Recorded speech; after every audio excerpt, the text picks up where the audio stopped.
Morning students, हम आज पढ़ेंगे पर परागण के साधन। पर परागण कैसे होता है, जैसे मैंने आपको बताया क्रॉस पॉलिनेशन जो होता है एजेंसीज पर निर्भर है, वायु पे, जल पे, कीटों पे, तो उस पर हम डिस्कस करेंगे। उससे पहले मैं आपको बताना चाहती हूँ कि परागकण कितने समय के लिए एक्टिव रहते हैं, यानी वो वर्तिकाग्र पर गिरने के बाद उनका टाइम पीरियड क्या है कि वो अंकुरित हो जाएंगे। तो इसमें कुछ चीज़ें हैं, जैसे गेहूं और चावल में परागकण की जीवन क्षमता केवल 30 मिनट है बेटा। अगर परागकण बनने के बाद रिलीज़ हो गया और वो 30 मिनट के अंदर वर्तिकाग्र पर पहुंच गया तो ठीक है, उसके बाद वो नष्ट हो जाता है, वो किसी काम का नहीं है, समझ गए। और अधिकांश पादपों में जो परागकण की जीवन क्षमता होती है वो कुछ महीने होती है। इसी में एक दो बातें मैंने आपको लिखी हुई हैं। सबसे छोटा परागकण होता है मायोसोटिस का। सबसे बड़ा परागण है मिराबिलिस जालप्पा का, जिसकी मैंने आपको पिक्चर्स कल आपको भेजी थी, मिराबिलिस जालप्पा। और सबसे लंबा परागण होता है जूस्टर का, जो जलीय पादप है, इस पर हम अभी डिस्कस करेंगे। तो चलते हैं हम अपने एयर पॉल्यूशन की तरफ, ठीक है। एयर पॉल्यूशन वायु के द्वारा होता है बेटा। वायु के द्वारा होने के कारण उन पौधों में कुछ अनुकूलन होता है कि हवा से उनमें परागण होना है। तो सबसे पहली कंडीशन क्या होती है, इनमें परागकण बहुत ज़्यादा बनते हैं। आप देखिए, मैंने ये मक्के का पौधा बनाया है, ये इसके पॉलन ग्रेन है, देखिए बहुत सारे पॉलन ग्रेन है। क्यों इतने पॉलन ग्रेन है? क्योंकि ये हवा से उड़ेंगे तो ऐसा तो है नहीं कि बिल्कुल सीधे वो जाके हमारे वर्तिकाग्र पर पहुँचेंगे, इसकी 100% प्रायिकता नहीं है। तो इसीलिए अधिक संख्या में बनाने पड़ते हैं कि कुछ तो पहुँचे, अगर कुछ वेस्ट हो भी गए तो कुछ तो वर्तिकाग्र तक पहुँचे। तो सबसे पहला अनुकूलन क्या है कि बहुत ज़्यादा परागकण बनते हैं। दूसरे, ये परागकण बेटा हल्के, पाउडरी और गीले न होने वाले होते हैं। देखिए आप, ये बहुत हल्के होते हैं, इतने हल्के कि हवा में आसानी से उड़ सकते हैं और गीले नहीं होते। अगर ये गीले हो जाएंगे, अगर ये गीले हो गए तो ये भारी हो जाएंगे, भारी होंगे तो उड़ नहीं पाएंगे। तो इन परागकणों की बात ऐसी संरचना होती है कि ये वाटर प्रूफ होते हैं, पानी इनके अंदर ना जाए और ना इन पर चिपके, ठीक है। दूसरे, ये परागकण जो होते हैं पंख युक्त होते हैं, इनमें विंग्स होते हैं, जैसे इसमें भी आपको दिख रहा है ये, ठीक है। और सबसे अच्छा उदाहरण इसका ये चीड़ है। आपने देखा होगा जब चीड़ का परागकण गिरते हैं तो येलोई पाउडर सा एक हवा में उड़ता हुआ जो परागकण होता है वो चारों ओर बिखर जाता है। तो ये आपके जो चीड़ में जो पॉलन ग्रेन होते हैं ये पंख युक्त होते हैं, ठीक है। परागकोश जो होते हैं, एक डायग्राम मैं आपको दिखाती हूँ, इसमें अनावृत होने चाहिए बेटा, देखिए खुले होने चाहिए परागकोश, ताकि हवा आए और उड़ा के ले जाए। अगर ये ढके होंगे, अगर ये बाहर से जो है आपकी किसी कवरिंग से ढके होंगे तो ये परागकण नहीं उड़ सकेंगे। तो इसलिए इन्हें अनावृत होना पड़ता है, खुला होना पड़ता है। देखिए आप बिल्कुल इसके पॉलन ग्रेन्स आराम से हवा से उड़ सकते हैं, ठीक है। तीसरा, मैंने आपको पिछले बार बताया था कि परागकोश वर्सेटाइल प्रकार के होते हैं। वर्सेटाइल जो है एक विशेष प्रकार का क्या होता है, एंथर की स्थिति होती है। मैं आपको इस नोटबुक में समझाती हूँ। तो ये इस प्रकार की स्थिति मैंने बनाई है यहाँ पर, ये देखिए आप, इस प्रकार से अटैचमेंट होता है। ये परागकोश है और ये इसका पुतंतु है, जिससे ये आसानी से उड़ सके, ठीक है। तीसरा जो है, इसमें मैं आपको दिखा भी देती हूँ कि परागकोश की संरचना कैसी होनी चाहिए। देखिए यहाँ के एंथर देख रहे हो आप, ये परागकोश है बेटा, ये आराम से उड़ सकते हैं। इनकी ये इस प्रकार से जोड़ें, बहुत हल्के तरीके से जोड़ें कि हवा आए और ये उड़ जाए, परागकोश उड़ जाए, ठीक है। या ये फटने के बाद इसमें से परागकण आराम से उड़ जाए। तीसरे, जो वर्तिकाग्र होती हैं, ये जो वर्तिका भी इस तरीका की होनी चाहिए कि आसानी से इसमें परागकण चिपक जाए। तो देखिए पंखनुमा इसकी वर्तिका है, ठीक है। परागकण अगर गिरेगा तो बहुत स्पेस से आराम से इसमें परागकण चिपक सकता है। अगला ये होता है बेटा, जो वायु परागित पुष्प होते हैं, ये ना तो मकरंद बनाते हैं, मकरंद यानी मीठा पदार्थ बनता है, वो इनमें नहीं बनता है, तो इसलिए कीड़े इन पे आते नहीं हैं, ना इनमें खुशबू होती है और ना ही कलरफुल फ्लावर होते हैं, क्योंकि इनमें बाह्य दलपुंज और दलपुंज नहीं पाए जाते हैं। इनके चारों ओर एक ही प्रकार का परिदलपुंज पाया जाता है जो रंगहीन होता है, रंगीन नहीं होता है, ठीक है। इसमें आपका जो उदाहरण है, ये आपको मक्के का उदाहरण याद करना है। इसमें ये मक्के का पौधा है, इसको मैं आपको समझाती हूँ। ये देखिए मक्के में क्या होता है बेटा, ये ऊपर आपका मेल फ्लावर है। अच्छा देखिए आप, ये आपका इसमें मेल फ्लावर है, दिख रहा है आपको, ये मेल फ्लावर है। और ये आप देख रहे हो मेल फ्लावर में ये आपके पराग से पराग कर निकल रहे, पॉलन ग्रेन्स निकल रहे। अब फीमेल फ्लावर का बेटा ये है फीमेल फ्लावर नीचे, ठीक है। और फीमेल फ्लावर में ये जो चमकदार संरचनाएं होती हैं, ये आपकी वर्तिका है, और इनके आगे वर्तिकाग्र होते हैं। ये देखिए ये है ना, ये भुट्टा आप खाते हो, ये रेशे बाल जैसे जो संरचना है ये वर्तिका है, और वर्तिका पे ये लगे हुए आपके वर्तिकाग्र हैं। देखिए देख रहे हैं, ये फीमेल इन्फ्लोरेसेंस है, जिसको हम मादा पुष्पक्रम कहते हैं। इसमें बहुत पुष्प लगे हैं, ये पुष्पक्रम है। इसका नर पुष्पक्रम ये रहा, ठीक है। इसमें ये बहुत सारे मेल फ्लावर्स होंगे, ये पुष्पक्रम है। पुष्पक्रम यानी जिसमें पुष्प लगे होते हैं। और ये नीचे इसका ये वाला फीमेल इन्फ्लोरेसेंस है, मादा पुष्पक्रम है, ठीक बेटा। तो ये जो सुनहरी संरचना है हम इसे क्या कह देते हैं, वर्तिका। इसके आगे वर्तिका होगा। अब जब इसमें परागकण विकसित हो जाते हैं तो ये पॉलन ग्रेन्स परागकण यहाँ से गिरते हैं। देखिए हवा चली और परागकण गिरने के पश्चात देखिए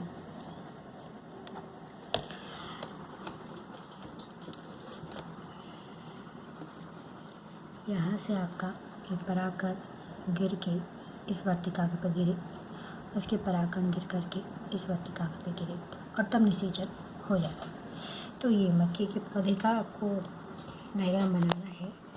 होप कि आपको समझ में आया होगा, और इसमें कोई भी आपको परेशानी हो तो आप मुझे पूछ सकते हैं, जैसे इजी है, ठीक है। नेक्स्ट ये तो जलवायु परागण था। नेक्स्ट हम चलते हैं जल परागण की ओर। जल परागण किस में होता है, देखिए जल परागण की अगर मैं आपको बात करूं तो ये जलीय पौधे हैं बेटा। मैंने आपको बताया था कि जो लोअर प्लांट्स होते हैं शैवाल, परायोफाइटा, टेरिडोफाइटा, उसमें आपको याद होगा तो नर युग्मक जल के द्वारा ही मादा युग्मक तक पहुंचते हैं, ठीक है। तो पानी जो है लोअर प्लांट्स में भी परागण का काम करता है। अब हम उच्च श्रेणी की पादपों में बात करें, एंजियोस्पर्मिक प्लांट में, तो वेलिस्नीरिया है, हाइड्रिला है, आपने नाम सुने होंगे। ये सब जल परागण करते हैं। और समुद्र में पाया जाने वाला एक पुष्पीय पौधा है जियोस्टेरा मैरिनिना, एक समुद्री घास है, इसमें भी जल परागण होता है, ठीक है। तो इसमें मैंने कुछ पिक्चर्स रखी हुई हैं, जैसे ये सिराटोफिलम की पिक्चर है, ठीक है। ये आपका वेलिस्नीरिया है, और ये आपका जो है जियोस्टेरा है बेटा, ये वाला दैट वन, ठीक है। तो मैं आपको इसमें बताना क्या चाह रही हूँ, सबसे पहले मैं आपको ये बताऊँगी कि ऐसा नहीं है कि सारे जलीय पादपों में जल परागण होता है। कुछ जलीय पादप ऐसे होते हैं जो इतने लंबे होते हैं कि वो पानी की सतह से ऊपर आ जाते हैं, जैसे जलकुंभी और जल लिली। तो इनमें जब पुष्पक्रम पूरा प्लांट ही ऊपर है और फूल जल से ऊपर खिल रहे हैं, तो इनमें जो परागण होता है वो हवा या कीटों के द्वारा हो जाता है, ठीक है। तो यहाँ पे कुछ उदाहरण हैं, उनको हम डिस्कस करते हैं। जल परागण बेटा दो प्रकार से होता है, जल के अंदर और जल के बाहर, ठीक है। अगर जल के अंदर है तो उसको हाइपोहाइड्रोगेमी कहते हैं, या हाइपोहाइड्रोफिली हम कह देते हैं, ठीक है। यदि जल परागण जल से बाहर हो रहा है तो उसे हम एपीहाइड्रोफिली कह देते हैं, समझ गया। एपी मतलब ऊपर, हाइपो मतलब नीचे, ठीक बेटा। तो सबसे पहले जो हम जल के अंदर की बात करते हैं, जिसे हम हाइपोहाइड्रोफिली कहते हैं, इसके दो उदाहरण हैं आपका जोस्टेरा और सिराटोफिलम। ये जोस्टेरा है, ध्यान से देखिए इसको, इस जॉस्टर में आप देखिए ये इसका मेल फ्लावर है और ये फीमेल फ्लावर है।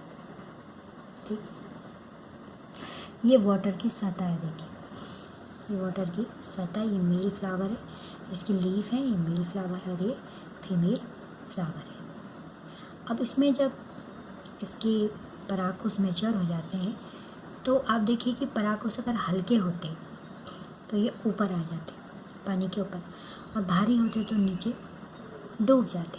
लेकिन इन परागकणों की विशेषता होती है कि इनका जो गुरुत्व होता है, ठीक है, इनका जो गुरुत्व होता है, ग्रेविटी होती है, वो जल के समान होती है। याद रखेंगे आप, मैंने नोट्स में लिखा है, जो इस तरह के परागकणों की जो ग्रेविटी होती है वो जल के समान होती है।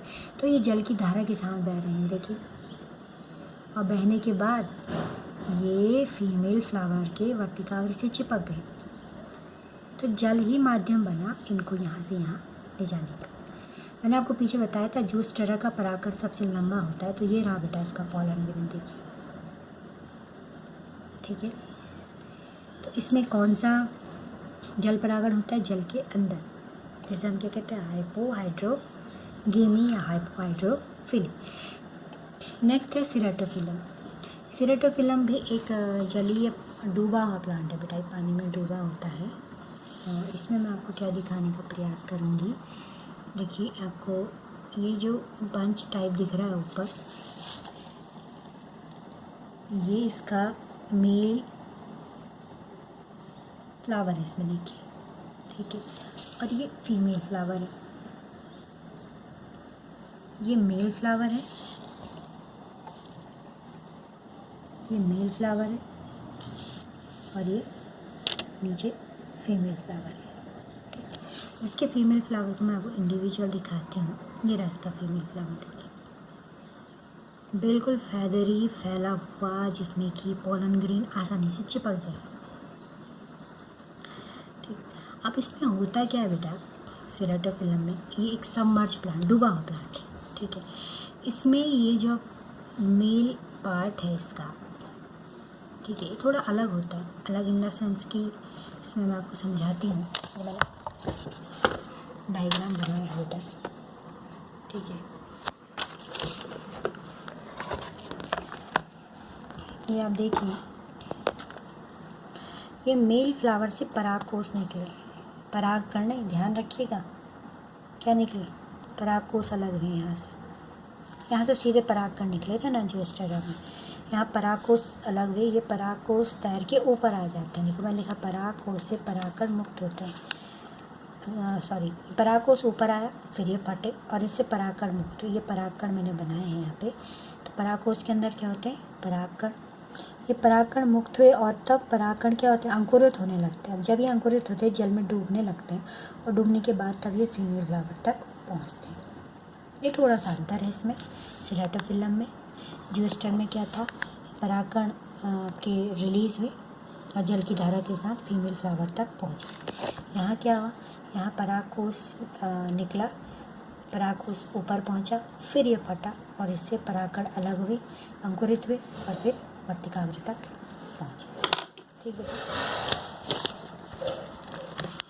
अब हम इसमें मैंने आपको दिखाया है, ये देखिए कितना सुंदर इसमें डायग्राम मुझे मिला है। ये इसका फीमेल फ्लावर है और ये देखिए ये अंकुरित परागकण इसमें चिपक गया, देखिए अंकुरित क्या है, परागकण इस पर चिपक गया। ये सिरेटोफिलम आप देख लीजिए, ये फीमेल फ्लावर है और ये डूबा हुआ फ्लावर है, इसमें ये फीमेल फ्लावर है, ये फीमेल है और ये मेल है। ठीक बेटा, तो ये में जल की सतह के अंदर परागण, निषेचन या आप उसको कह लीजिए परागण होता है। ठीक, इसके बाद तो दूसरा प्रकार का है वो जल की सतह के ऊपर, अभी तक नीचे पढ़ा था, जल की सतह के ऊपर। इसका उदाहरण है आपका है ये वेलिस्नेरिया का प्लांट है बेटा, ठीक है। इसको मैं पहले आपको थोड़ा सा नोटबुक में समझा देती हूँ, तो मैंने बनाया हुआ है वेलिस्नेरिया का फीमेल फ्लावर है और ये मेल फ्लावर है। इसमें जो ये पुष्पक्रम है, इस पुष्पक्रम को हम स्पैडिक्स कह देते हैं, ठीक है। पुष्पक्रम यानी इसमें बहुत सारे पुष्प हैं, ये सारे पुष्प लगे हैं, एक पुष्प नहीं, इसमें बहुत सारे पुष्प हैं। पुष्पक्रम मतलब बहुत सारे पुष्प इसमें लगे हैं और इसका नाम क्या है? स्पैडिक्स। ठीक है, तो स्पैडिक्स में से बेटा ये जब फ्लावर यहाँ से टूट के निकलते हैं तो ये ऊपर आते हैं। देखिए इनमें टेपल्स होते हैं, परिदल पुंज। ठीक है, मैंने आपको बताया था कुछ में दलपुंज और बाह्य दलपुंज नहीं होते हैं, परिदल पुंज होता है। तो इसके परिदल पुंज ओपन हो गए, देखिए सतह पे आ गए और ये एंथर है। ये क्या आपके परागकोश है। इधर आप फीमेल को देखिए तो फीमेल की जो संरचना होती है ये रिबन लाइक कॉइल है और ये ऊपर फ्लावर है। ठीक है, जब ये एंथर ऊपर चला जाता है ये फटेगा, इसमें से परागकण निकलेंगे। उसी समय फीमेल फ्लावर की ये कॉइल संरचना ऊपर आती है फीमेल फ्लावर को लेके और ये परागकण इसको यहाँ पर वर्तिकाग्र तक पहुँच जाते हैं। इसमें जल की सतह के ऊपर ये घटना हो रही है। ये देखिए आपको समझ आएगा। ये है आपका मेल फ्लावर, देखिए स्पैडिक्स मैंने बताया, पुष्पक्रम। ये फ्लावर्स ऊपर आ रहे हैं, ऊपर आके ये खुल रहे हैं। देखिए ये इसमें आपके पराग पुंकेसर हैं पूरे और इसमें से परागकण निकलेंगे। ये जो फीमेल फ्लावर था जो नीचे था, रिबन लाइक स्ट्रक्चर जो नीचे था ये ऊपर आ गया है और ये परागकण यहाँ से जाके यहाँ पहुँचेंगे। ये इसका मेल फ्लावर है, मेल प्लांट है और ये फीमेल फ्लावर प्लांट है। तो ये भी मैंने चित्र इसमें आपको दिया है। ये देखिए मेल फ्लावर से इस प्रकार से इसकी फ्लावर ऊपर आई, टेपल्स है 3, स्टमेन है। ठीक है, ये तैरते हुए दिखते हैं बेटा आपको पानी में।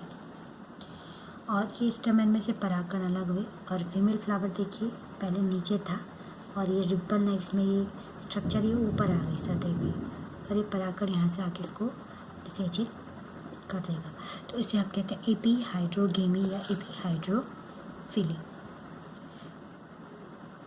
ये जल की सतह के ऊपर होता है। तो मैंने आज आपको 2 चीज़ें बताई, वायु परागण और जल परागण। इसके नोट्स में आपको कुछ मैंने लिखे हुए हैं, कुछ मैं बुक से आपको भेज दूँगी। आप इसको बनाइए और डायग्राम जो आपको अच्छा लगे आप बहुत सुंदर डायग्राम बनाइए, क्योंकि ये एग्ज़ाम पॉइंट ऑफ व्यू से इम्पोर्टेंट क्वेश्चन है और आसान भी है। आप इन्हें करिए। Thank you for today.